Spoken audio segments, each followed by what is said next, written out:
Muy buenos días, bienvenidos a una nueva emisión de Dinero al Tablero. Yo soy Angélica Benavides, editora de macroeconomía de dinero.com, y en esta oportunidad me acompaña Juan David Galindo, él es periodista de macroeconomía también para dinero.com. Bienvenido, Juan David.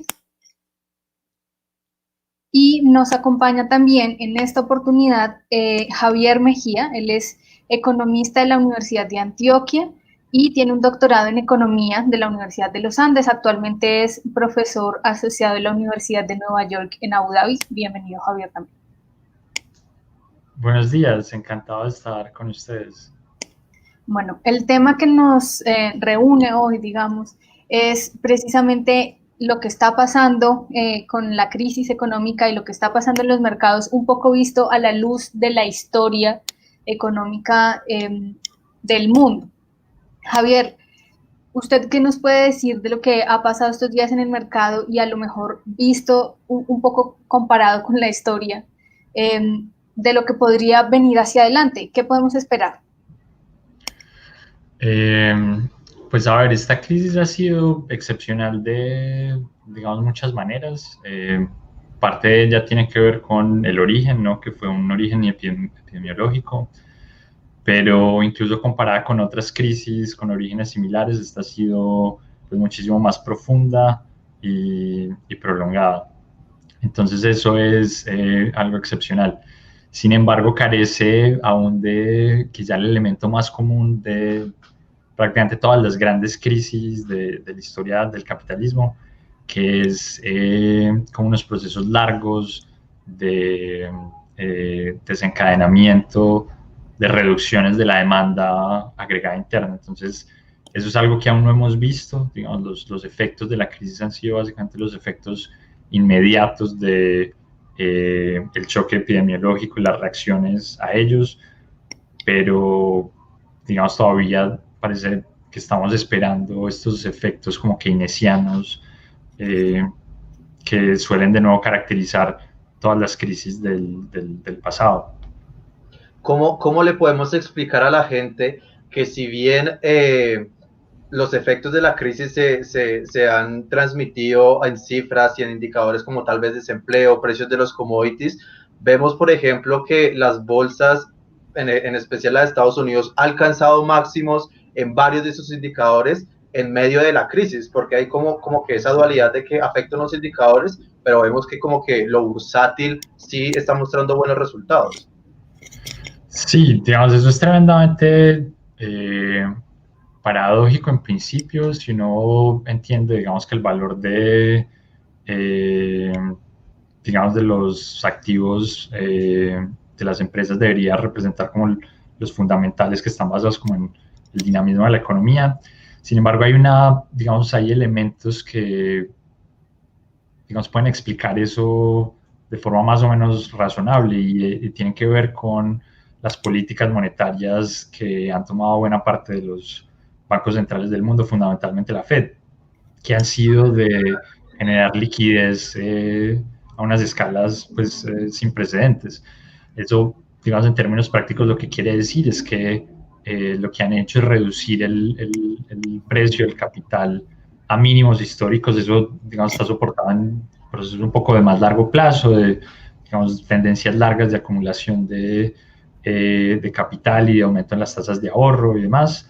Pero lo cierto es que en este momento hay mucha liquidez en el mercado y la forma más sencilla de canalizar eso es el mercado bursátil. Entonces, hay gente con mucha liquidez, necesita dónde ubicarla y hay cierto tipo de activos que se han estado desempeñando bien a pesar de la crisis y ahí resaltan, digamos, como las grandes compañías tecnológicas a las que, digamos, les ha ido relativamente bien en el contexto de las cuarentenas, por ejemplo. Entonces, empresas como Apple o Netflix o Amazon han seguido teniendo buenos resultados.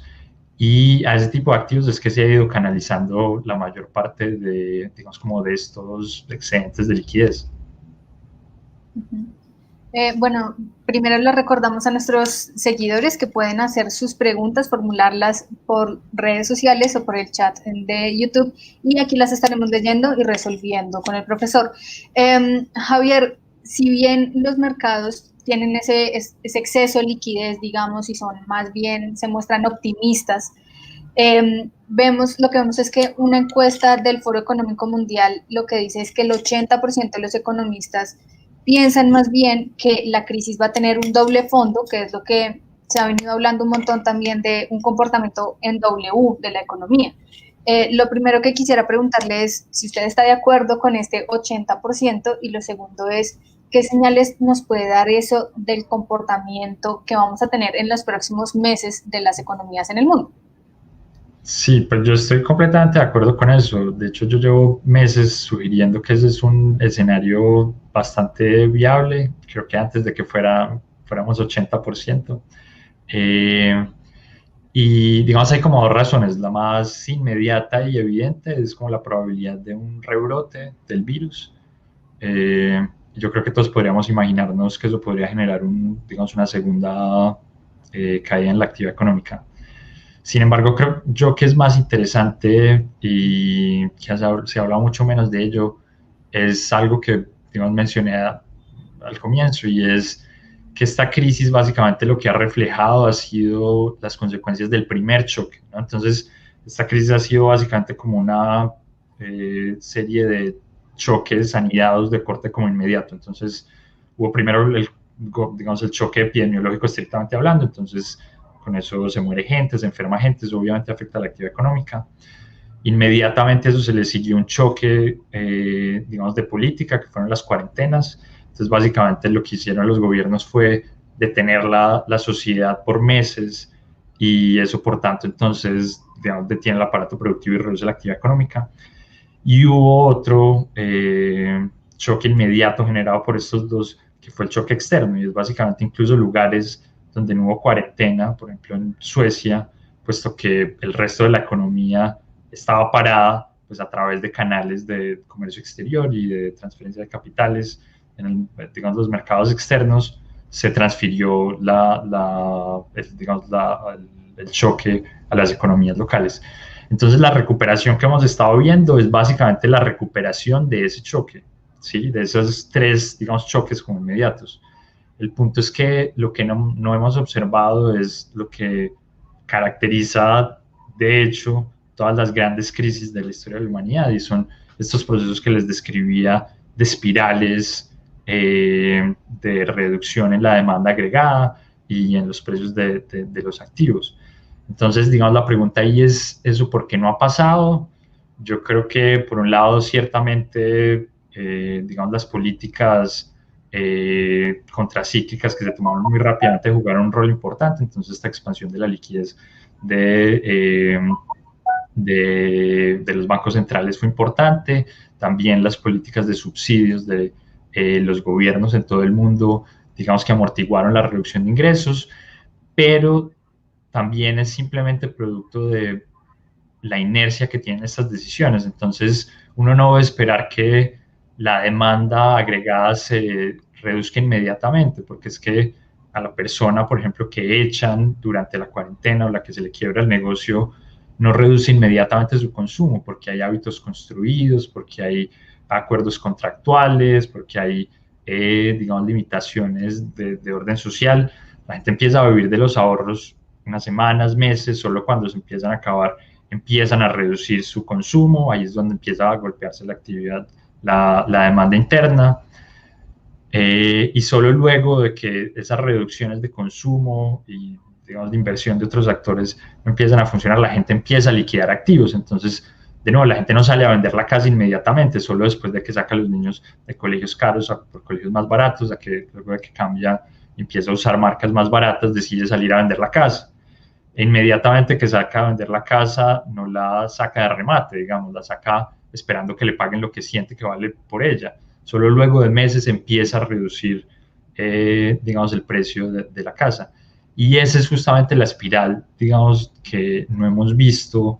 Y es difícil pensar que esta crisis, habiendo sido tan profunda, va a poder escapar a eso. Quisiera, Javier, que habláramos un poco de cómo va a afectar esta crisis lo que es la economía colombiana y al respecto tengo pues un par de preguntas. El gobierno confía en que la recuperación de la crisis va a ser en forma de V, hay unos analistas que dicen que será en forma de L. Quisiera saber usted cómo la ve y también preguntarle si usted está de acuerdo en que la crisis económica de este año derivada del coronavirus va a ser la peor en la historia que ha vivido el país, usted que pues es experto en esos temas. Pues yo creo que definitivamente la recuperación no va a ser en B, yo creo que porque que fuera en B básicamente habría implicado que se recuperara básicamente al mismo ritmo al que cayó, que es algo que definitivamente ya no sucedió porque de marzo a abril pues digamos la actividad económica se desplomó y no se está recuperando ese ritmo. Que venga digamos esta segunda recaída de la actividad económica es algo que pues es difícil saber con certeza, ¿no? Yo siento que eso es factible. No obstante, yo creo que Colombia, digamos, yo soy moderadamente optimista con respecto a Colombia y la razón es que, digamos, el principal riesgo de Colombia y de, bueno, el resto del mundo emergente es que ese choque externo se, digamos, se generalizara, ¿no? Y pasara de ser un choque de, digamos, demanda externa a una crisis cambiaria, una crisis de balanza de pagos, que es el tipo de situaciones en las que Colombia va a los mercados internacionales y no le prestan, hay una salida masiva de capitales, el peso entonces se va por el suelo, al Banco de la República le tocaría entrar a subir tasas para evitar eso. Digamos, ese es el peor escenario y es el gran riesgo en crisis de escala mundial para economías pequeñas y abiertas como Colombia. Sin embargo, yo soy optimista en el sentido en el que no creo que ese escenario vaya a suceder ya, digamos. Marzo fue un momento en el que, digamos, los mercados internacionales tuvieron niveles de estrés gigantescos y eso no sucedió. Es decir, eso pudo haber sucedido en ese momento. Y eso no sucedió no solo para Colombia, sino para básicamente el resto del mundo de las economías emergentes, exceptuando quizá Líbano, Turquía. El resto de las economías emergentes han tenido acceso a los mercados externos. Entonces, ese que era como el gran riesgo, yo siento que ya no va a suceder, ¿sí? Es posible que suceda, pero digamos, yo confiaría que no. Entonces quedan otro tipo de riesgos locales para los cuales yo siento que la economía colombiana está en una situación más o menos favorable. Entonces, digamos, yo no veo, por ejemplo, en el mercado bursátil colombiano estas sobrevaloraciones que uno podría pensar que existen en el mercado americano, por ejemplo. El sistema financiero colombiano, por ejemplo, lleva meses acumulando provisiones, entonces parece estar preparado para lo que puede ser este choque de personas que no van a poder pagar sus hipotecas y cosas por el estilo. Y es posible que, de hecho, el contexto internacional pueda llegar a ser favorable para Colombia en el marco de la, digamos, disputa de Estados Unidos y China, por ejemplo. Entonces, ahí van a haber oportunidades y la ubicación de Colombia, digamos, no solo geográfica, sino como dentro del espacio geopolítico y su lugar, digamos, en las cadenas de valor del comercio internacional, le sugiere a uno que podría aprovechar esas oportunidades. Entonces, eso no quiere decir que las cosas vayan a ser sencillas. Esta preocupación por el dinamismo de la demanda interna va a estar ahí, pero en términos relativos yo creo que la situación es relativamente favorable. Ok. Javier, tenemos la primera pregunta de uno de nuestros seguidores. Andrés Gómez pregunta, en particular para Colombia, ¿qué sector económico tiene mayor posibilidad de crecimiento durante esta pandemia y posibles rebrotes del virus, teniendo en cuenta el comportamiento del valor del crudo? Este crecimiento, si se da, puede volverse un foco comercial para Colombia. Y le añadiría que a lo mejor podríamos revisar un poco lo que ha pasado con el comportamiento del petróleo durante toda esta crisis. Los últimos días volvió a bajar por un temor, digamos, a una menor demanda, pero ya otra vez estamos sobre los $40 por barril. Sí, digamos, el petróleo yo creo que ha reflejado bastante bien lo que son las expectativas de la reactivación económica y es que luego del pánico de marzo, donde digamos, precios del barril de petróleo, del futuro del barril del petróleo llegaron a negativos y estuvieran, digamos, por debajo de $20 por varias semanas. Creo que la gente fue consciente de que el sistema iba a sobrevivir la pandemia. Y eso ciertamente parece ya claro. Sin embargo, es claro también que, digamos, la reactivación parece irse a demorar. Y entonces, este tipo de precios del crudo entre 35 y $45 para la referencia del WTI son apenas como un reflejo de eso, ¿no? Entonces yo no esperaría como una reactivación como particularmente grande del sector minero energético, en particular petrolero de Colombia. Yo creo que en el contexto de baja demanda agregada mundial, los sectores como más promisorios van a ser los que van a estar jalonados por las políticas expansivas del gobierno. Entonces yo creo que el sector de infraestructura, por ejemplo, y construcción va a tener un potencial grande, los sistemas financieros vinculados a subsidios y canalización de la ayuda también, y eventualmente, digamos, hay unos que pueden recibir sorpresas vinculadas de estas disputas de las que les hablaba y la posibilidad de que Colombia juegue un rol más importante como en el comercio internacional. Entonces, el sector manufacturero, sobre todo en un contexto de apreciación del dólar, parece ser, y eso ya lo indican un poco los primeros indicadores de la producción manufacturera en Colombia, que se está reactivando rápidamente, pero lo que uno debería esperar en general es una contracción de promedio de los sectores y digamos, un fondo, digamos, una recesión nueva es el caso. Nos pregunta Jair Martínez, ¿es rentable invertir en la Bolsa de Valores de Colombia en las empresas medianas que emitirán sus bonos o acciones, teniendo en cuenta que disminuyeron mínimo en un 20%? Pues, digamos, yo no sé si es rentable, yo obviamente no me atrevería a dar como recomendaciones puntuales de inversión, pero algo que sí es cierto es que en términos relativos, los activos bursátiles en Colombia están en niveles especialmente bajos, ¿no? Es decir, están particularmente baratos.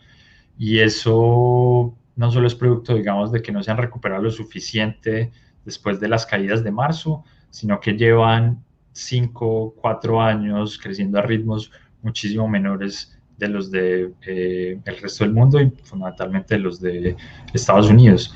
Entonces, los activos de muchas de las empresas que transan en bolsa en Colombia son tremendamente atractivos. Hay una buena fracción de las compañías que hacen parte del Colcap, que es el índice más utilizado referente del desempeño de la economía colombiana, que están, por ejemplo, transando a valores menores a su valor en libros, ¿no? Eso quiere decir que incluso si uno liquidara, en términos como sencillos, si uno liquidara la empresa, digamos, sobraría plata, ¿no? Eso le quiere decir a uno que ahí parece haber valor. Puntualmente eso depende de muchas cosas, ¿no? Entonces hay asuntos de liquidez, el mercado de la Bolsa de Valores de Colombia es chiquito, se mueve poquito, los instrumentos, los que uno puede invertir son pocos, entonces es muy posible que simplemente este descuento en los precios sea explicado por eso y se empiece a su valor justo, porque no es un mercado suficientemente dinámico.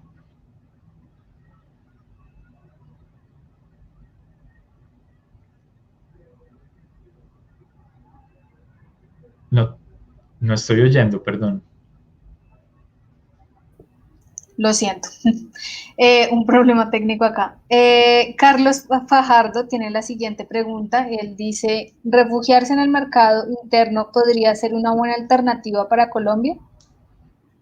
Y quisiera añadirle la pregunta de Hernando Castro, que es similar, o que más bien podría tener algún tipo de vínculo, y es, ¿qué pasa con las personas que no tenemos activos, sino que sobrevivimos del día a día?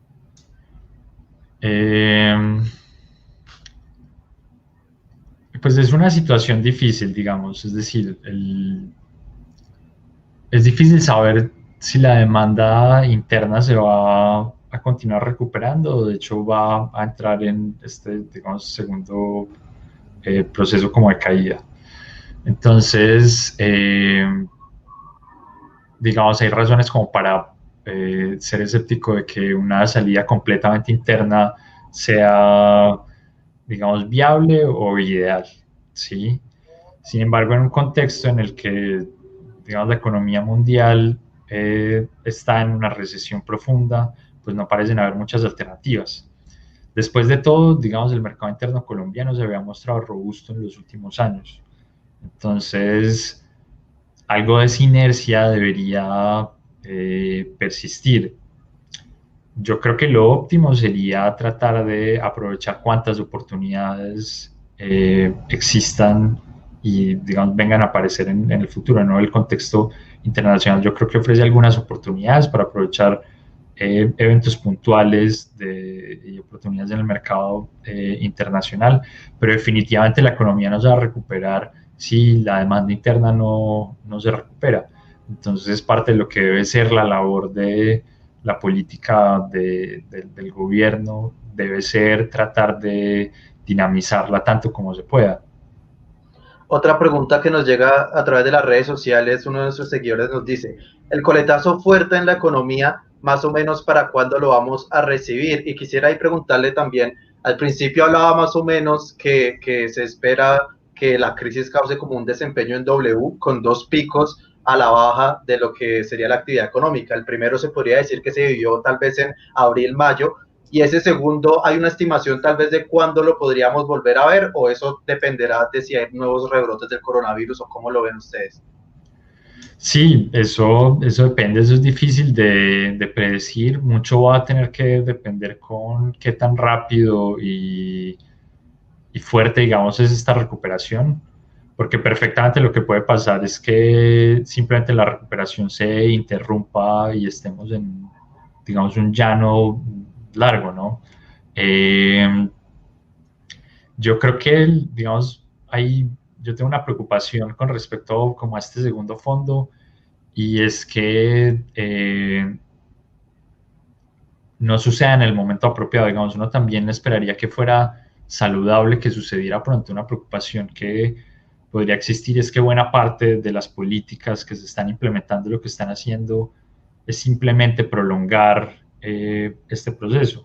Entonces, digamos, un riesgo razonable es que ocurra algo como lo que pasó en Europa luego de la gran recesión, digamos. Entonces, que haya una recuperación relativamente rápida, pero que después por problemas de deuda, que obviamente tendrían una estructura diferente pues, en el contexto colombiano, tengo una segunda caída y entonces lo que termina teniendo uno es una década perdida, como lo ha sido básicamente para Europa occidental. Pero prever no solo como el timing de esto, sino el hecho de que suceda o no, pues es decir, es la pregunta del millón. A mí me encantaría como tener certeza al respecto, pero no, digamos, no la tengo. Ya que estamos hablando de eso, quisiera preguntarle cuál sería ese momento equivocado, digamos, para el segundo fondo en los mercados emergentes y en especial en Colombia, que podría ponernos más en riesgo, digamos. Yo creo que mucho va a tener que ver con con el estado de ánimo de los mercados en el mundo desarrollado, ¿no? Entonces lo que ha pasado, como hablábamos al principio, es que ha habido bastante optimismo y mi preocupación va a ser el momento en el que haya una brecha muy grande entre el desempeño de los mercados y la actividad económica real, porque ciertamente, digamos, esa brecha no puede durar por siempre, ¿no? Entonces la preocupación puntual con respecto a Colombia es el momento en el que los mercados del mundo desarrollado sientan que hay algo que no funciona bien y empiecen a dudar de la capacidad de los mercados emergentes para reaccionar a ese tipo de choque.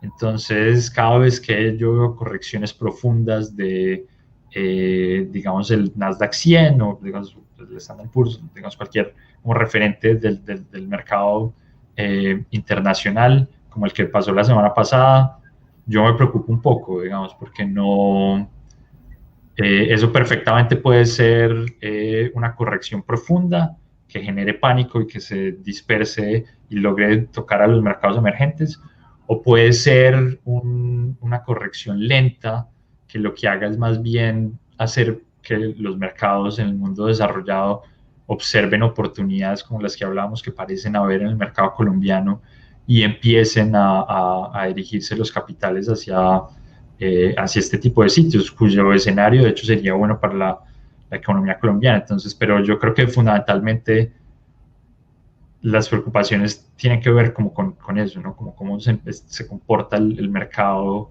internacional de capitales.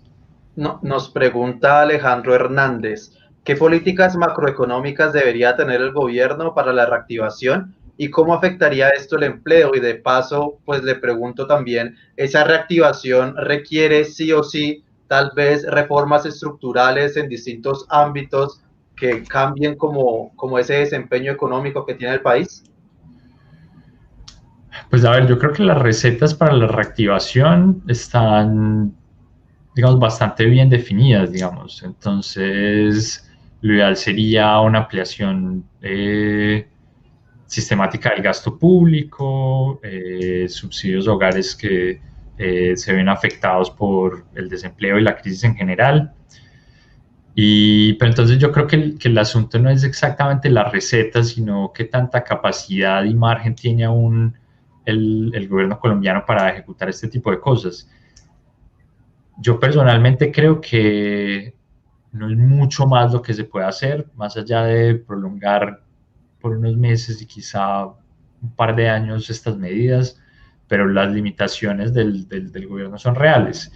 Y entonces pensar en reformas estructurales, por supuesto que es una buena idea, pero suena difícil en un contexto en el que, digamos, la economía está en una situación crítica. Entonces, si uno piensa que eso quiere decir como una reforma tributaria estructural que busque aumentar el recaudo, pues uno no debería estar aumentando el recaudo en este contexto donde uno quiere incentivar la demanda agregada interna, por ejemplo. Entonces, lo que quiero decir con eso es que, aunque uno por supuesto quisiera como reformas estructurales de las instituciones colombianas y de la forma de hacer política, el margen es poco no solo para ejecutarlas ahora, sino para reformarlas y ejecutarlas en el futuro inmediato. Javier, nos quedan unos pocos minutos, pero quisiera que para cerrar volviéramos a este tema de los mercados internacionales y preguntarle cómo ve el comportamiento del oro y de los test de Estados Unidos, que usualmente tenían un comportamiento diferente al de la bolsa de valores, y últimamente lo que hemos visto es que Wall Street cae, el oro cae y viceversa. Sí, pues este es uno de los resultados como inesperados producto de un contexto donde hay tanta liquidez. Entonces, por mucho tiempo, y era como la enseñanza de digamos, la historia, digamos, bursátil, era que activos como el oro tenían una correlación negativa con, digamos, los índices bursátiles, porque básicamente a este se movían los inversionistas cuando la actividad económica parecía no tener el dinamismo que se esperaba. Pero lo que ha pasado en este contexto, que pues ha sido promovido por, digamos, la política de la Fed desde la crisis, pero esto viene pasando de nuevo desde hace años ya, donde las tasas de interés en el mundo desarrollado son pues especialmente bajas. Digamos, el oro ha empezado a volverse uno de los activos donde muchos tipos de inversionistas, incluyendo inversionistas institucionales, están no refugiándose, sino que están especulando. Entonces ya uno lo que ve son correlaciones positivas con los índices de la actividad de productos bursátiles, por ejemplo. Entonces es difícil predecir qué es lo que va a pasar, digamos, pero definitivamente uno tiene que destruir un poco ya de la cabeza el esquema donde uno espera que el comportamiento de estos activos, y esto incluye también, digamos, los tesoros americanos. Parte de lo que ha hecho la Fed en los últimos meses ha sido comprar cuanto bono sea posible como parte de su política de quantitative easing, ¿no? Entonces, eso también ha generado un rally en el mercado de tesoros. Entonces, eso es un contexto tremendamente extraño en al menos la historia moderna mundial. Entonces, yo no sabría predecir qué es lo que puede pasar. Posiblemente lo que va a ser necesario son unas correcciones profundas y un movimiento hacia un mundo donde de nuevo el valor del capital es más alto y por tanto no todo producto o activo es rentable, que es lo que uno cree que es como debe funcionar un sistema de una economía de mercado funcional. Bueno, pues muchísimas gracias por acompañarnos en este espacio, Javier. Sin duda, pues tenemos como un poco más claro el panorama internacional. Muchísimas gracias a todos nuestros seguidores. Recuerden que Dinero al Tablero es un espacio que se emite todos los martes y jueves a las 11 de la mañana vía YouTube y Facebook. Pueden seguirnos en todas las redes sociales como @Revista Dinero y nos vemos en una próxima oportunidad.